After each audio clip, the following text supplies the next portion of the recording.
आतशी बारी नमो सद्गुरुभक्त कल्याणमूर्ती नमो सद्गुरु भास्करा श्रीपादनाथं मुराजवेनं मोक्षणां ज्ञानदायकं गौरी क्षेत्र निवासिनं तन्नमामि वेद विद्वान वरिष्ठं दयाचे गिरी आत्मन होय सकळ विद्येच्या अधिकरण तेची वंदो श्रीकरण श्री गुरुंचे ते नमस्कार मुनियाता ओ नमो ज्ञानेश्वर हो नमो ज्ञानेश्वर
शेवटची पाळी एक मनुष्य जन्म कलिया वर्म फेरा बळे प्रस्तुत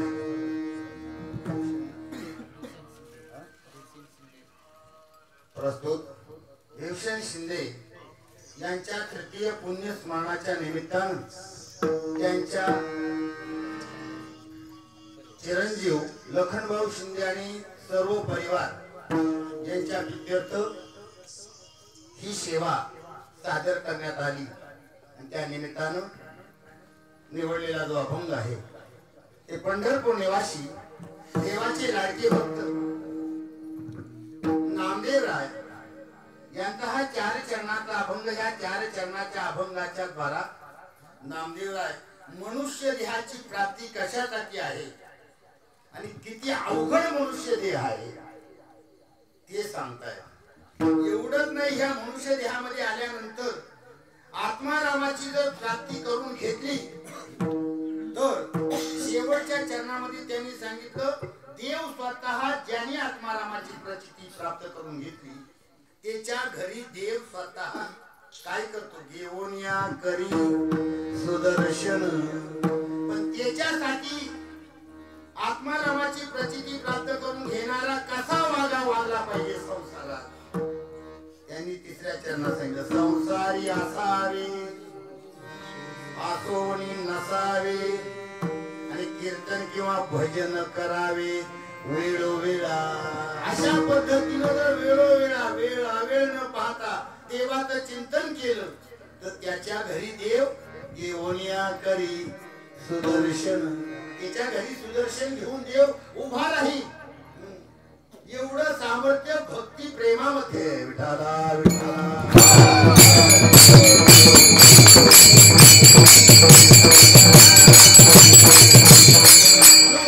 हा नरदेह किती मोलाचा आहे हे प्रथमता समजणं गरजेचं आहे. आपल्याला नरदेह मिळाला कळाला का काहींना नरदेव कळाला पण मिळत नाही, आपल्याला नरदेव मिळाला पण कळत नाही. विठाला विठाला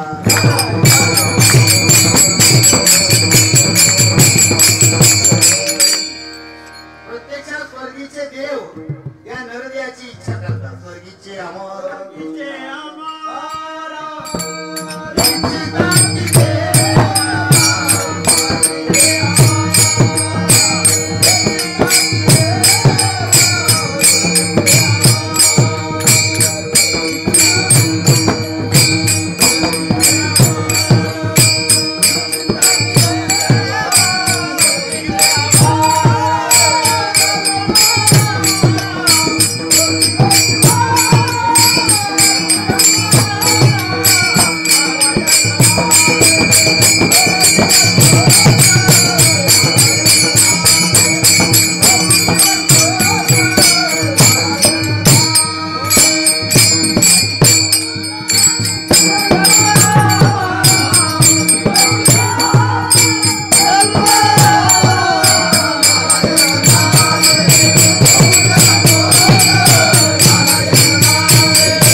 अशा पद्धतीचं देव इच्छा करतात, पण मिळत मात्र नाही. आपल्याला मिळायला मात्र कळत नाही आणि त्याच्यामुळे घोटाळा होतो. किती नरदेह हा किती मोलाचा आहे, तर परत परत मिळत नाही. बरं 84 लक्ष योनी कोटी कोटी फेरा मग लागे वारा मनुष्य देहाचा. मनुष्य देहाचा वारा लागतो तो कधी कोटी कोटी फेरे प्रत्येक योनीमध्ये केल्यानंतर 4 खाण्याने 84 लक्ष योनी येतात. त्या एवढ्या योनीतून आल्यानंतर मनुष्य देहाची प्राप्ती आहे. तोपर्यंत मनुष्य देह मिळत नाही आणि मिळाला तर काहींना कळत नाही. ज्यांना कळत नाही त्यांना फुकट गेल्याशिवाय देखील राहत नाही. म्हणून विचार करा, आपल्याला जन्म प्राप्त झालाय. 3 प्रकाराने जन्म मिळतो. एक अनिच्छा प्रारब्धाने जन्म मिळतो, एक परीक्षा प्रारब्धाने जन्म मिळतो परीक्षेनं, आणि एक स्वइच्छेने जन्म आहे. विठाला विठाला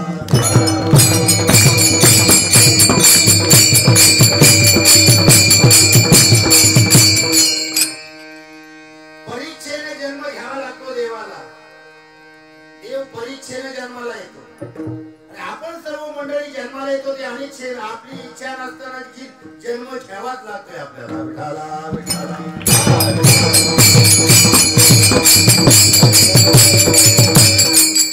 गव्हाणीत पडलेलं टिपरू उसाचं, गव्हाणीत पडलेलं उसाचं टिपरू, त्याची इच्छा जरी नसली तरी पट्ट्यावर पडल्यावर पुढे सारखल्याशिवाय राहत नाही. तशी आपली इच्छा जरी नसेल तरी आपल्याला जन्म घ्यावा लागतो मात्र. विठाला विठाला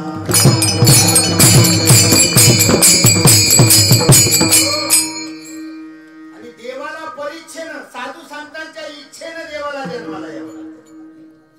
आणि याला रोप बळे तरुणी खरे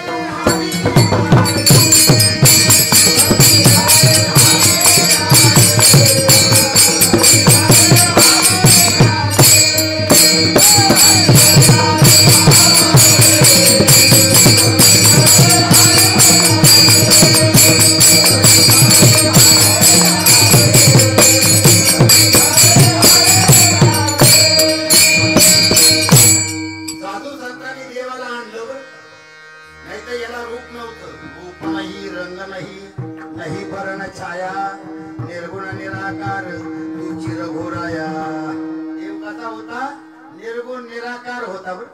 निर्गुण निराकार दादा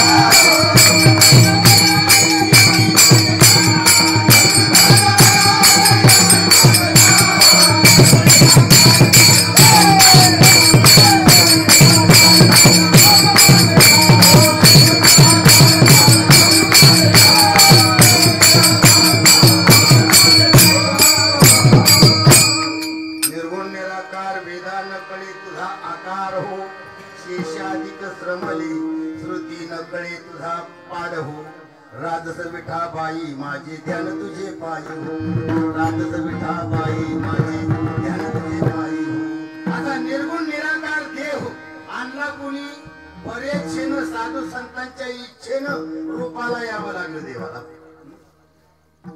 तसा आला नसता पण साधू संतांच्या इच्छेनं यावं लागलं विठाला विठाला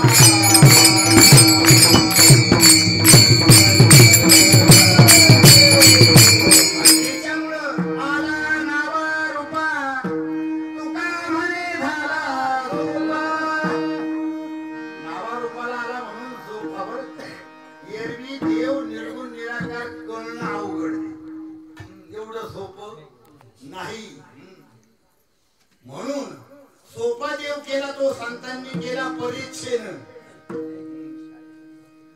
आणि संत महात्मे जन्माला जे येतात साधू महात्मे ते स्वतःच्या इच्छेनं घेईन मी जन्म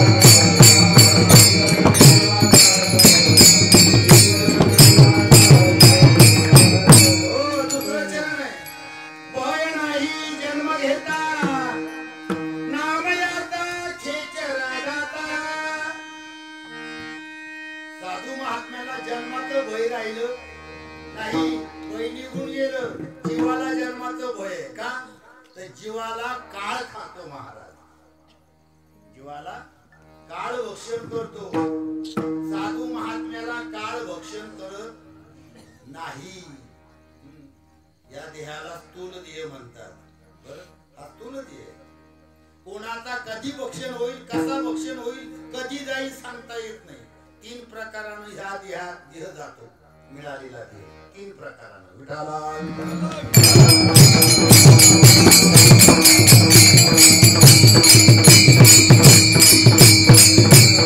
पहिला नाश आहे त्याला स्वभाव नाश म्हणतात या देहाचा पहिला नाश आहे ना तो स्वभाव नाश आहे स्वभावाने नाश होतो पण सगळ्यांचाच होतो असं मात्र नाही कारण हे मनुष्य देह शरीर जात आघवे ज्ञानेश्वर माऊलीने सांगितलं हे नाशिवंत स्वभाव आहे याचा स्वभाव कसा आहे नाशिवंत देहा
थोडं देखील काम करू नका.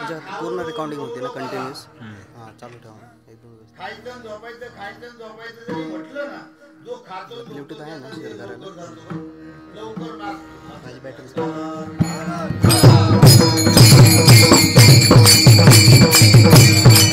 काहीची समज आहे. खाल्लं कर्म केलं नाही म्हणजे आपला देश दूध येता व्यवस्थित राहील. जेवढं तुम्ही कर्म कमी करा तेवढं शरीराला व्याधी जास्त उत्पन्न होतात.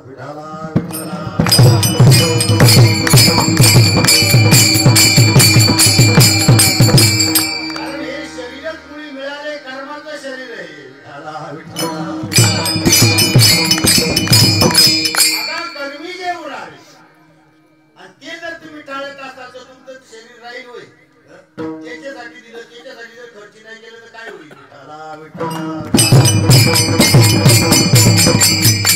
विहिरीची तगाई काढली, पुरीचे लग्न केल्यावर काय होईल? सातबारा जाईल ना नावावरचा, गेल्याशिवाय राहील का? विठाला विठाला. ज्याच्यासाठी हा नरदेह, कशासाठी दिला नरदेह? देवे धीरा देह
आपल्याला प्राप्त झालं.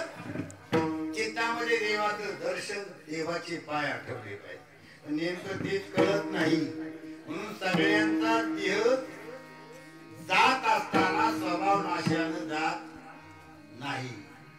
स्वभाव नाशाने कधी जातो? वय वृद्ध झाल्यानंतर. मग काय होतं त्यावेळेस? आफर डिफर, काहींना आफर, काहींची आफरची लाईट जाते, काहींची डिफरची जाते. गाडीला लाईट असतात ना पुढच्या, त्याच्यात 2 पॉइंट, एक आफर आणि एक डिफर. काही काळानंतर जास्त दिवस जर तो बल्ब चालला किंवा काही बल्ब असे विचित्र असतात ना, बसवले का लगेचच जातो एक पॉइंट फटकन. कोणाचे कधी पॉइंट जाते सांगता येत नाही. तसे त्याही बल्बचे कधी पॉइंट जाते सांगता येत नाही. म्हातारपण आलं का मग आफर नाही तर डिफर जातो आपला. हे 2 बल्ब आहेत. यांनी आपल्याला दिसत, जगातलं सगळं काही दिसत जे पाहण्यासारखं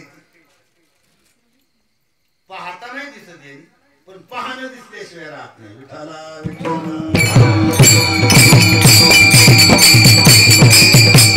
पाहता याचा अर्थ कळला. जो ह्या दृष्टीला दाखवतो त्याला पाहता म्हणतात. आपण पाहतो पाहणं. हे जग हे पाहण्यासाठी तयार केलं देवाने आपल्याला, म्हणून आपण हे पाहतो. ज्यानी पाहतो त्याला दृष्टी म्हणतात. काहींची आफरची जाते, काहींची डिफरची जाते, काहींच शॉर्ट सर्किट होत. आता पहा, इथून जरी आपले जे वायरमॅन आहेत तिथे ज्यांनी साऊंड सिस्टीम लावली इथून जरी क्लिअर कट बटणं सगळी असली तरी इथे जिथं कर्ण बसवलाय त्या कर्णाच्या पाठीमागे काय असतं युनिट असतो. तो युनिट जर उडाला तर इकडली काय करतील काय करतील का? तसे आपले देखील युनिट उडून जातात. ऐकायला येत कधी जातील कोणाचे कधी जातील सांगता येत नाही. आणि मग असे युनिट उडाल्यानंतर आफरडीफर गेल्यानंतर ज्यांना मृत्यू येतो त्याला स्वभाव नाश म्हणतात.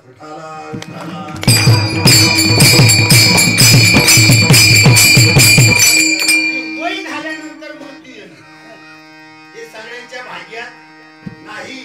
समज म्हातारपण होईपर्यंत जगणं एवढं सोपं नाही. पण ज्यांच्या भाग्यात आहे त्यांना स्वभाव नाशाने मृत्यू, काहींना आश्रय नाशाने मृत्यू येतो. आश्रय नाश करतो. आता आम्ही तुमच्याकडे येण्यासाठी गाडीचा आश्रय घेऊन आलो. त्या गाडीत बसून आलो. ती गाडी कशासाठी? आपल्याला प्रवास करायला सुख मिळावं, समाधान मिळावं, चांगले लवकर पोहोचावं म्हणून तिचा आश्रय घेतला. पण ती जिचा आश्रय घेतलाय तीच ज्याने घेतला त्याच्या नाशाला कारण होते. त्याला आश्रय नाश म्हणतात.